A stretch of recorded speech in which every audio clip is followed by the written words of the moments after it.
The ride that felt different the morning had started like any other for Sundar Pichai. His calendar was already packed back-to-back meetings, a board review, and a late evening dinner with investors.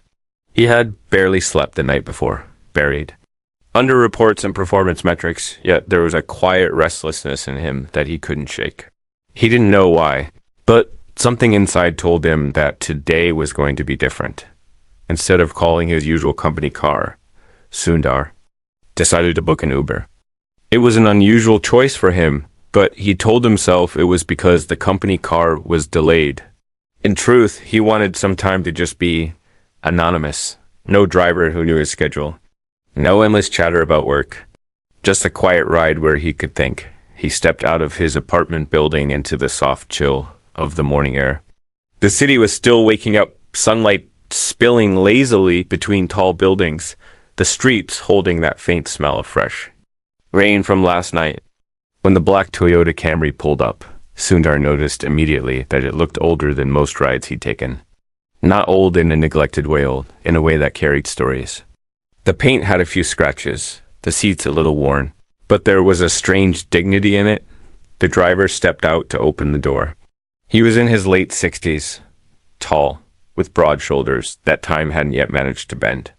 His hair was silver and cropped short, his eyes sharp yet kind. There was a faint limp in his walk, noticeable only if you looked closely. "Good morning, sir," the driver said, his voice deep and steady.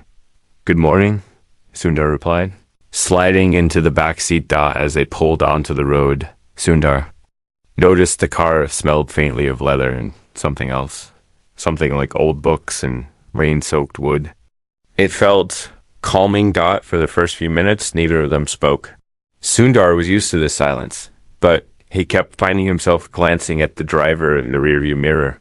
There was something about the man's posture, upright, discipline, that felt different from most drivers he'd met.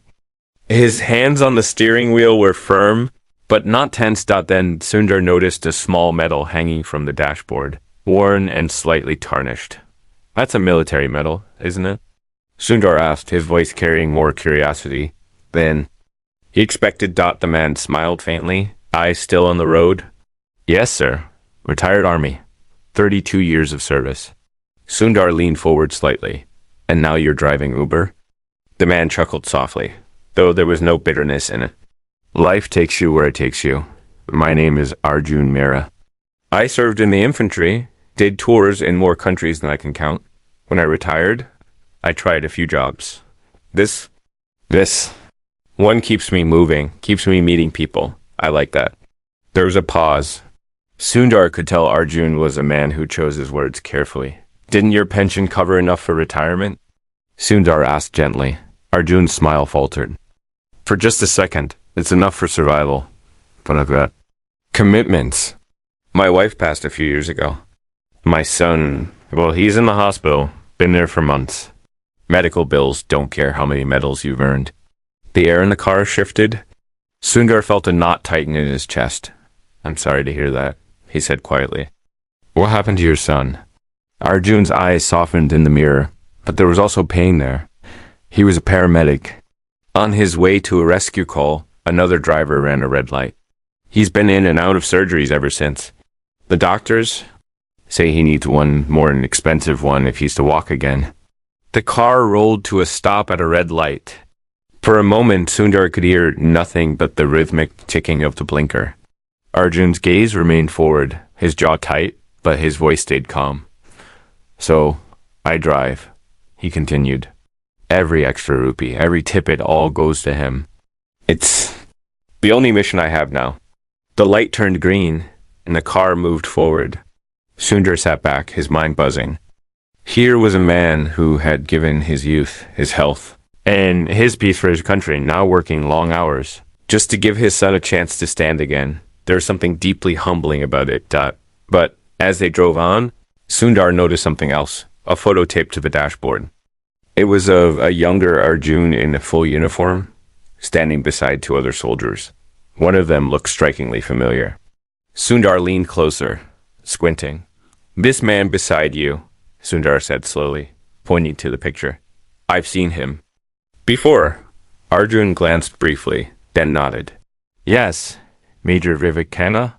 He was my commanding officer. Why do you ask? Sundar's heart skipped a beat. Major Vivekananda wasn't just any officer. He was the father of someone Sundar had known in his early career, someone who had once saved his life in a way no one else knew about. I knew his son, Sundar said, his voice almost a whisper. Arjun gave him a curious look in the mirror. Small world, but Sundar didn't answer. His mind was racing, memories flooding back memories he hadn't thought about in years. And then, as they approached the next intersection, something happened. A car sped through the crossing, barely missing them. Arjun's hands moved with the precision of a soldier, swerving just in time, his calm never breaking. But Sundar wasn't looking at the near accident anymore. His eyes were on the dashboard. A small, folded letter had slid out from under the metal during the swerve. Its edges were frayed, its paper yellowed with age. Sundar could see just enough of the writing to recognize something that made his breath catch. It was his name. Written in handwriting he hadn't seen in over 20 years. The air in the car suddenly felt heavier. Sundar's heart pounded. Why? Would a retired army veteran he'd never met be carrying a letter with his name on it written decades ago? The ride that had begun as an escape from his busy day had just turned into something far more personal. The letter that shouldn't. Sundar sat frozen in the back seat, his gaze fixed on that weathered piece of paper resting near the dashboard. The car moved steadily through the streets, but to Sundar it felt like time had slowed. His mind kept repeating the same question. How did his name, written in that old familiar handwriting, end up in the possession of a man he had only just met? His first instinct was to ask about it immediately, but something in him hesitated. Maybe it was the way Arjun gripped the steering wheel, the quiet strength in his posture, or the sense that this was not just any letter. If it had been kept for decades, it had to mean something. Arjun glanced briefly into the mirror. You okay back there, sir? You look pale. Sundar forced a small smile. I'm fine. Just thinking. He wanted to keep his voice steady, but inside his chest was tight. The handwriting he'd seen belonged to someone from his past, someone whose memory was tied to moments of fear, gratitude, and deep, unspoken debt. After a few more minutes of silence, Sundar leaned forward slightly, his voice softer.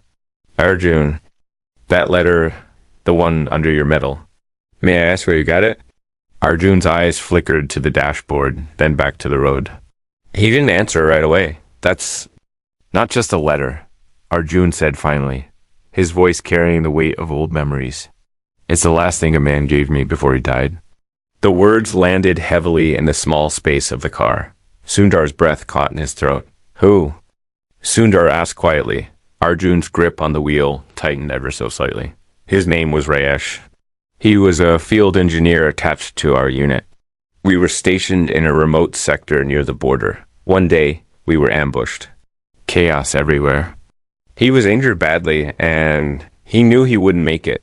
Before we could get him out, he pressed this letter into my hand and told me it had to reach the person whose name was on it. Arjun paused, his gaze fixed on the road ahead. But the address he gave me, it was incomplete. I kept the letter, hoping someday I'd find the right person. All these years I carried it. I couldn't throw it away. It felt wrong. Sundar's mouth had gone dry. His name was on a letter written by a man who died in an army. Ambushed decades ago, the pieces didn't make sense. Rajesh. Sundar whispered. He hadn't heard that name in so long, yet it hit him with a strange familiarity. Arjun nodded slowly. Did you know him? Sundar's mind was already somewhere else. Flashes of memory. Years back, when he was still a young man struggling in a foreign city. He remembered being in trouble once. Not military trouble, but trouble, all the same: financial hardship, visa issues, and a night when everything could have gone very wrong. And there had been a man named Rajesh who had stepped in to help, expecting nothing in return. Sundar had always intended to find him again and thank him. But life had taken him in other directions. Now, the thought that Rajesh had somehow ended up in a border conflict, dying with a letter addressed to him, was almost Too much to take in. The car rolled to a gentle stop at another red light. Sundar's voice was low, almost a whisper. Arjun, can I see the letter? For the first time, Arjun's steady demeanor faltered. He glanced over his shoulder at Sundar, his eyes searching his face, as though weighing whether this request was something he could trust. Are you the Sundar Pichai written on it? Sundar hesitated. Yes, I believe I am. Arjun didn't say anything. The traffic light turned green, and he drove on for a few more minutes before pulling over to the side of the road. He reached forward, carefully lifting the letter from beneath the metal, as though it were something fragile and sacred. He passed it back to Sundar. The paper was thin and soft from years of being folded.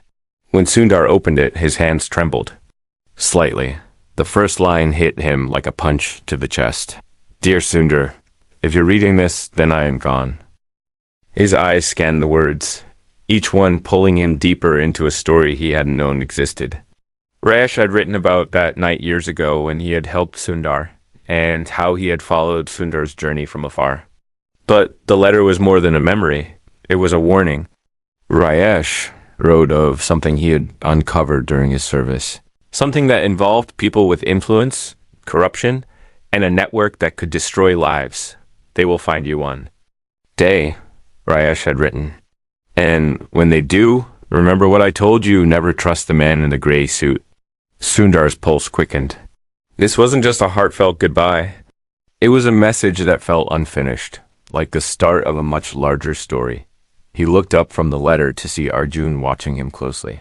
What does it say? Arjun asked. Sundar folded it back up, his mind racing. It's personal. But it confirms that it was meant for me. Arjun nodded slowly. But Sundar could tell the older man's curiosity had only grown.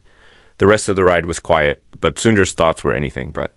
The name, Rajesh, echoed in his mind, and the phrase, the man in the gray suit, kept circling back like an unsolved riddle. When they finally pulled up to his destination, Sundar didn't get out right away.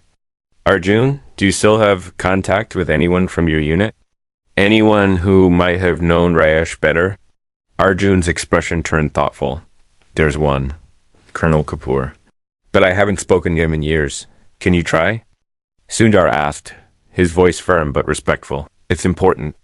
Arjun studied him for a long moment. Then he nodded. I can try.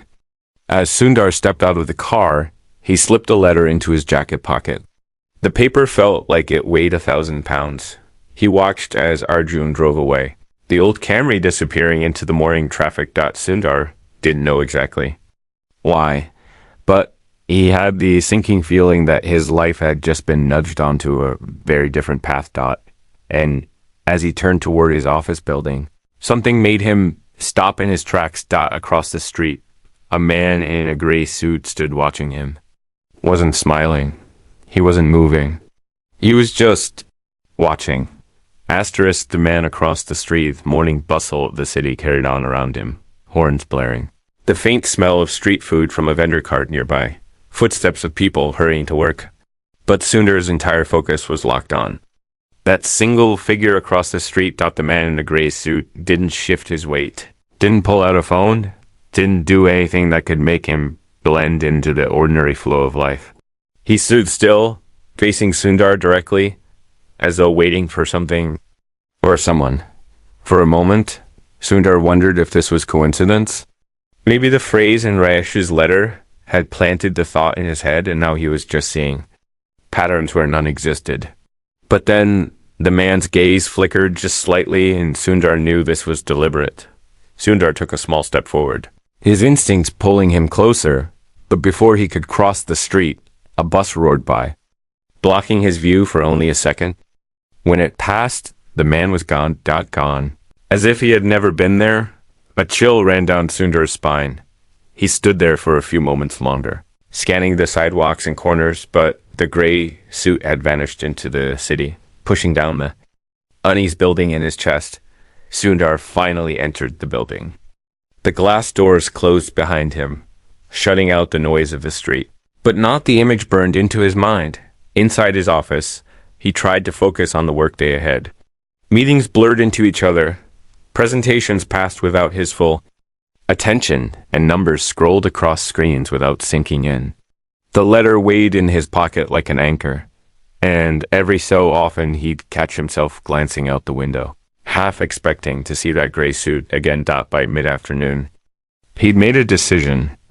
He needed to know more about Rajesh, about the warning, about the network he had hinted at in his final message. And he knew exactly where to start. He called Arjun. The line rang twice before the deep, steady voice answered. "Sir? Arjun." Sundar said, keeping his voice low. "Can we meet?" "Somewhere quiet. I need to talk to you about the letter." There was a brief pause on the other end. "Quiet is fine. Do you know the old tea shop on Park Street?" 6 o'clock. Sundar agreed. When he arrived at the tea shop later that evening, it felt like stepping into another world. The place was small, dimly lit, with wooden tables polished, smooth by years of use. The scent of cardamom and ginger hung in the air. The kind of place where conversations stayed within the walls. Arjun was already there, seated at a corner table with his back to the wall, his posture instinctively protective of the space around him. He looked up and gave a small nod as Sundar approached. "You found it?" Arjun said. "It wasn't hard," Sundar replied, taking a seat. "You said you might be able to contact Colonel Kapoor?" Arjun took a slow sip of tea before answering. "I made a few calls. He's not easy to reach. Retired to a small town, doesn't keep a phone." "I'll have to go there in person." "How far?" "About 3 hours by road." Sundar didn't hesitate. "I'll come with you." Arjun raised an eyebrow. "This is military history, sir." "It's not exactly your world." "It is now," Sundar said quietly, sliding the folded letter onto the table between them. "This isn't just about the past, Arjun. I think it's about something happening now." Arjun studied him for a long moment before nodding. "All right. We leave tomorrow morning." They talked for another hour, going over what Arjun remembered about Rajesh. He spoke of a man who had been quiet, always carrying a small notebook, and who never seemed fully at ease even during rest hours. He was good at his job, Arjun said, but he was always watching, like he knew something was coming. As the conversation wound down, Sundar reached for his wallet to pay, but Arjun stopped him with a firm hand. "This one's on me." In my world, when a soldier carries a message for years and finally delivers it, he shares the first tea. There was a quiet respect in the moment, and Sundar accepted it without argument. When they stepped outside, night had fully settled over the city. Streetlights cast pools of yellow onto the pavement. Sundar felt a small measure of calm returning until his eyes caught movements across the street. There, half hidden in the shadows, was the man in the gray suit. This time there was no doubt. He was watching them. Sundar's breath caught. He glanced at Arjun, ready to point him out, but in that instant, a motorcycle roared past, and once again, the man was gone. Arjun saw the tension in Sundar's face. "What is it?" Sundar hesitated.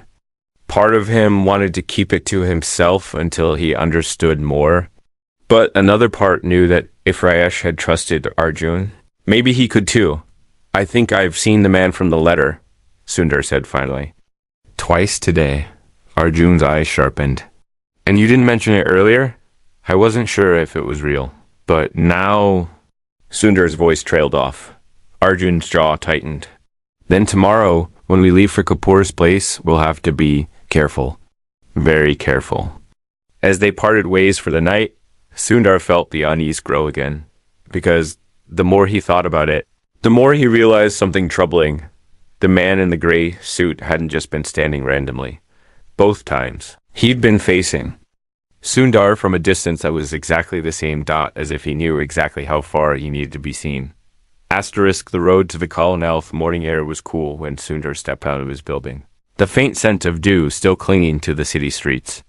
It was earlier than he had been out in months, but his mind had barely rested through the night. The image of the man in the gray suit kept replaying in his head, along with Rajesh's words, "Never trust the man in the gray suit." Arjun's old Camry rolled up to the curb right on time. Sundar noticed something different this morning. There was no Uber sticker on the windshield. It was as if Arjun had removed anything that tied him to a predictable routine. "Morning," Arjun said, his tone brisk but not unfriendly. "Morning," Sundar replied. Slipping into the passenger seat, they drove in silence for the first 15 minutes, the city gradually giving way to open roads lined with fields and the occasional roadside shop. The hum of the engine was steady, but Sundar could tell Arjun was watching their surroundings more than the road. Every few minutes, he checked the mirrors, not casually, but with the sharp awareness of a man who had been trained to expect trouble. "You're looking for him, aren't you?" Sundar finally asked. Arjun didn't pretend otherwise. "Someone follows you once, it's a possibility. Twice, it's a pattern." The words settled heavily between them. Sundar wanted to believe that the gray suit was just a coincidence, but too much had happened in too short a time. After an hour, they pulled into a roadside dhaba for breakfast. It was the kind of place where truck drivers stopped to eat open tables. A faint haze of cooking smoke, and a smell of hot chai mixing with fried bread as they waited for their food. Sundar noticed an old bulletin board near the counter. It was covered with faded photographs, mostly of customers who had visited over the years. But one photo made him stop, mid-step. It was a group picture, 3 men standing together in military fatigues, smiling at the camera. One of them was Arjun, younger and stronger, but still with that same steady posture. Another was clearly Colonel Kapoor, and the third, Sundar's stomach tightened. The third man was the same one in the photo on Arjun's dashboard, the man standing next to Rajesh. But in this picture, he wasn't in uniform. He was wearing a gray suit. Sundar's hand went cold as he pointed at the photo. "Arjun, that's him." Arjun looked up, his eyes narrowing as he stood and came over. When he saw the picture, his face changed, not in fear, but in recognition. The kind of recognition that carries the weight of 1,000 unasked questions. "That's Major Vikram Rana," Arjun said quietly. "But he's dead. He was declared killed in action over 20 years ago. Then how is he watching us?" Sundar's voice was low, but urgent. Arjun didn't answer right away. He pulled the photo from the board, ignoring the curious look from the man behind the counter. "We need to keep moving," he said, finally back on the road. The atmosphere inside the car had shifted. Arjun's eyes moved constantly, scanning vehicles behind them. Sundar kept replaying the revelation in his mind. If the man in the gray suit was Major Vikram Rana, then Rajesh's warning wasn't about a stranger. It was about someone who was supposed to be long dead. 2 hours later, they turned onto a smaller road, the kind that wound through dense trees and quiet villages. The world here felt slower, untouched by the rush of the city. "Kapoor's house is just ahead," Arjun said, his tone softening slightly. But as they rounded a bend, Arjun's hand tightened on the wheel. A black SUV was parked on the side of the road. No one was inside, but the way it was angled, half hidden behind some bush, was wrong. Arjun slowed the car. "Keep your head down," he said, his voice calm but firm. They passed the SUV without incident, but Sundar caught something. In the side mirror, a brief flash of movement in the trees. Like the glint of sunlight on glass. 10 minutes later, they pulled up to a modest single-story house with a wide veranda. Colonel Kapoor was waiting, seated on a wooden chair, his white hair catching the morning light. His face was deeply lined, but his eyes were sharp and assessing. "Arjun," Kapoor said with a small smile, rising to greet him. "It's been too long." "Too long, sir," Arjun replied, saluting before shaking his hand. Kapoor turned his gaze to Sundar. "And this must be the man carrying the letter." They sat on the veranda, cups of tea placed in front of them. Kapoor listened silently as Arjun explained the situation, his expression unreadable. When the story was done, Kapoor leaned back, the wood of his chair creaking.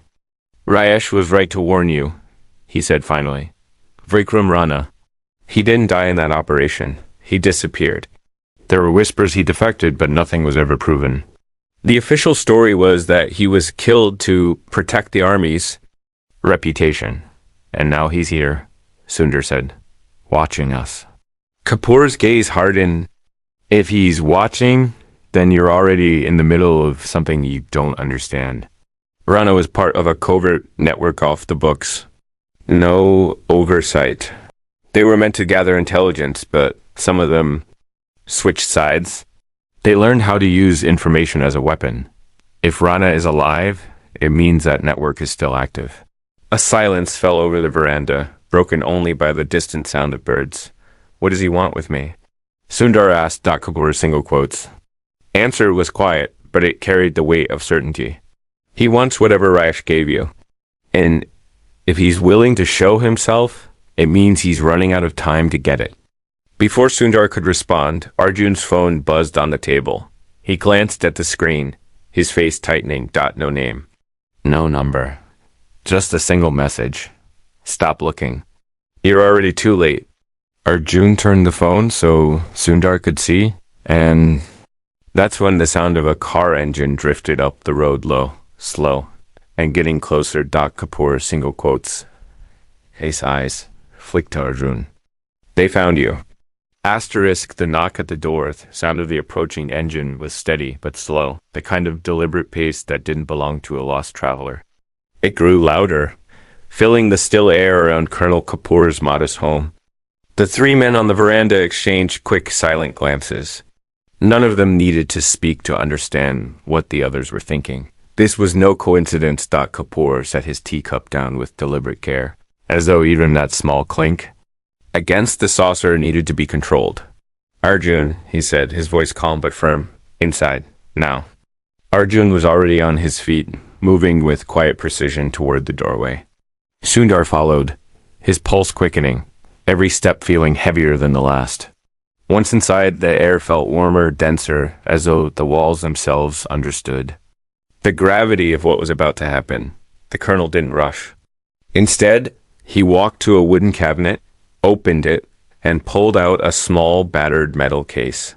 Inside, neatly arranged, were a set of old military radios, a flashlight, and something wrapped in oilcloth. He set the cloth bundle on the table and unrolled it to reveal a sidearm, the metal gleaming faintly in the filtered daylight. He handed it to Arjun without hesitation. Just in case, he said. The car outside had stopped. The low rumble of the engine cut off, replaced by a heavy, weighted silence. Sundar stood by the window, peering through a gap in the curtain. A black SUV was parked at the edge of the dirt path. The driver's door opened slowly. And then he saw him. The man in the gray suit. This time there was no mistaking the face. No shadow to hide behind. No crowd to blend into. His hair was neatly combed back, his posture straight, his eyes scanning the house with the precision of someone trained to read an environment in seconds. He didn't move like a stranger. He moved like someone who had been here before, someone who knew exactly where he was going. Two other men stepped out from the passenger side. Both were dressed in plain clothes, but the way they carried themselves screamed discipline. Not common thugs operatives. They're here for the letter, Sundar said, his voice low but steady. Kapoor nodded once. Then we give them nothing. There was a sudden knock at the door, three firm raps that echoed through the house. Not hesitant, not hurried. The kind of knock that carried authority or the illusion of it. Arjun motioned for Sundar to move away from sight. Kapoor opened the door halfway, leaning against it casually, as though greeting unexpected guests. Colonel, the man in the gray suit said, his tone polite, almost cordial. It's been a long time. Not long enough, Kapoor replied. A small smile curved on the man's lips, but it didn't reach his eyes. I just want to talk. We're looking for something? Letter. I believe a mutual acquaintance passed it along to someone here. You believe wrong. Kapoor said. The man tilted his head slightly, studying him. I've always admired your loyalty. But loyalty can be costly. You know how this works, Colonel. We will get what we came for. The only question is how difficult you want to make it. Behind him, one of the plainclothes men shifted his weight, scanning the perimeter. Sundar could feel his palms dampening as he realized they weren't just here for conversation. They were mapping exits, Staging resistance. You have no authority here, Kapoor said flatly. Authority? The man in the gray suit repeated, softly, almost amused. You still think this is about authority? It's about survival. And trust me, you're on the wrong side of it. The moment stretched, tension crackling in the air. Then the man stepped back, lifting his hand slightly in mock surrender. I'll be in touch, he said, before turning toward the SUV dot, but just as he reached the vehicle. He stopped and glanced over his shoulder, his eyes locking directly on Sundar through the narrow gap in the curtain. It wasn't a casual glance, it was deliberate, calculated. And it froze Sundar where he stood dot, and then, with the smallest of nods, the man slid into the SUV. The door closing with a soft but final thud dot, the engine roared back to life, and the vehicle reversed down the dirt road, disappearing around the bend dot for a long moment. No one in the house spoke. The sound of the SUV's tires crunching over gravel faded, leaving only the distant chirp of birds and the whisper of wind through the trees. He knows who I am, Sundar said, finally, his voice barely above a whisper. Kapoor turned toward him, his expression unreadable. He's known for a long time. That's why Rajesh wrote the warning. Rana doesn't waste time on people who don't matter to his objectives. Arjun set the sidearm back on the table. So, what's next?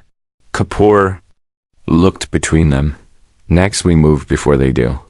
If Rana is alive, the network is alive. And if the network is alive, then there's something much bigger at stake than one letter. He reached into his pocket and pulled out an old, worn envelope sealed with wax that had cracked in places.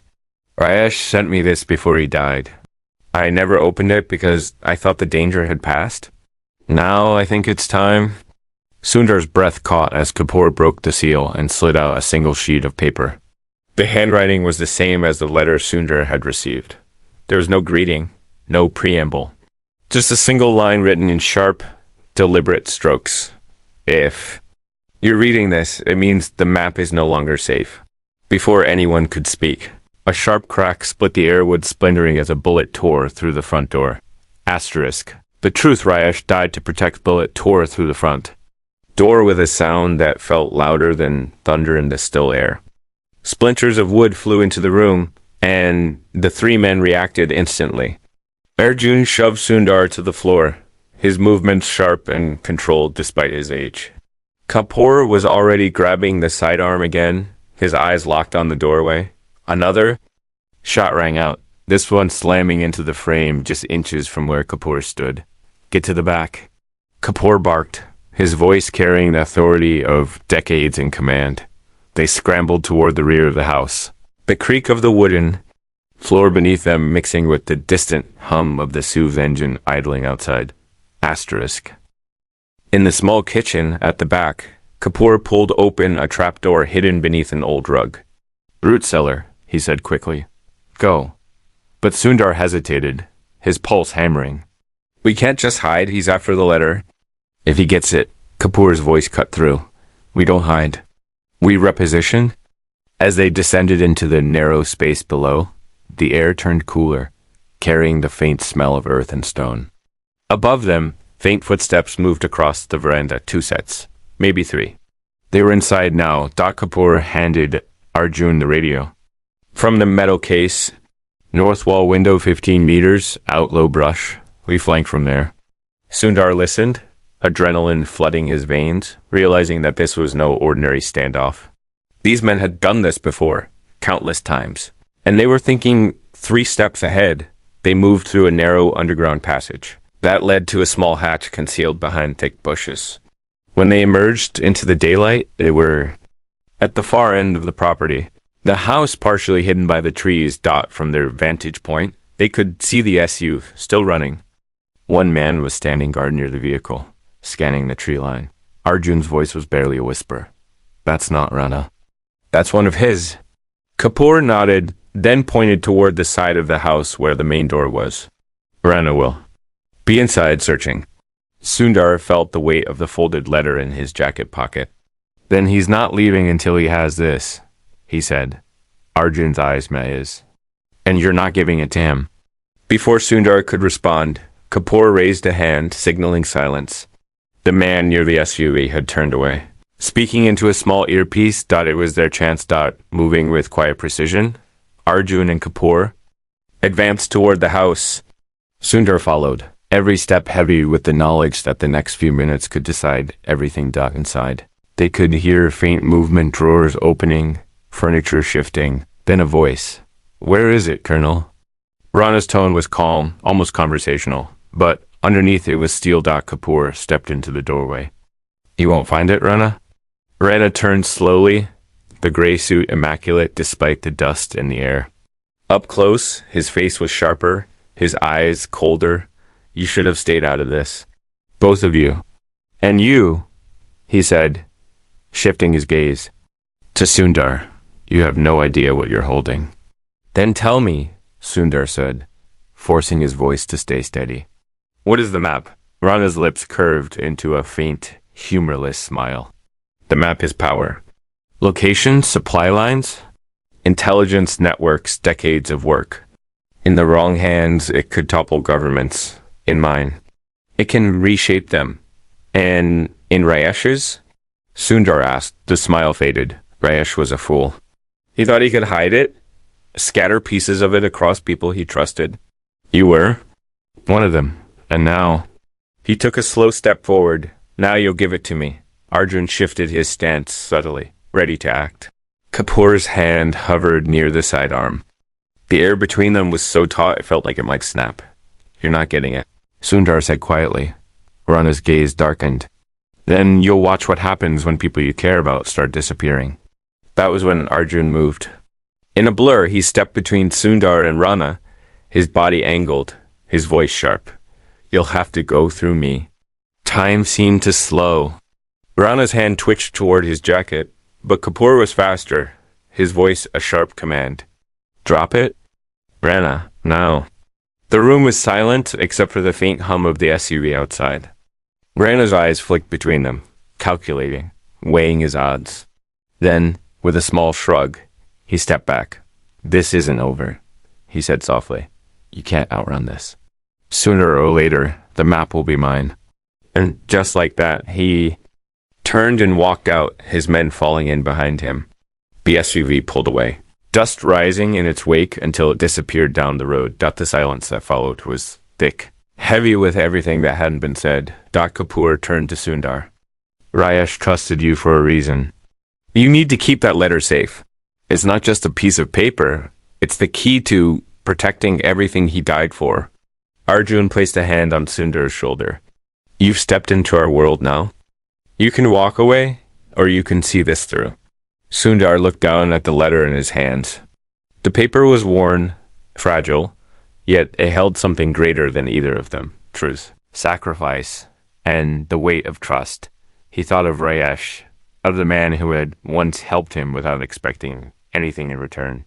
He thought of Rana's cold eyes and of the threat that still lingered beyond these walls. When he looked up, his voice was steady. "We see it through." Kapoor and Arjun exchanged a small, knowing nod, and somewhere far away in a place none of them could yet see, the first ripple of their decision began to spread.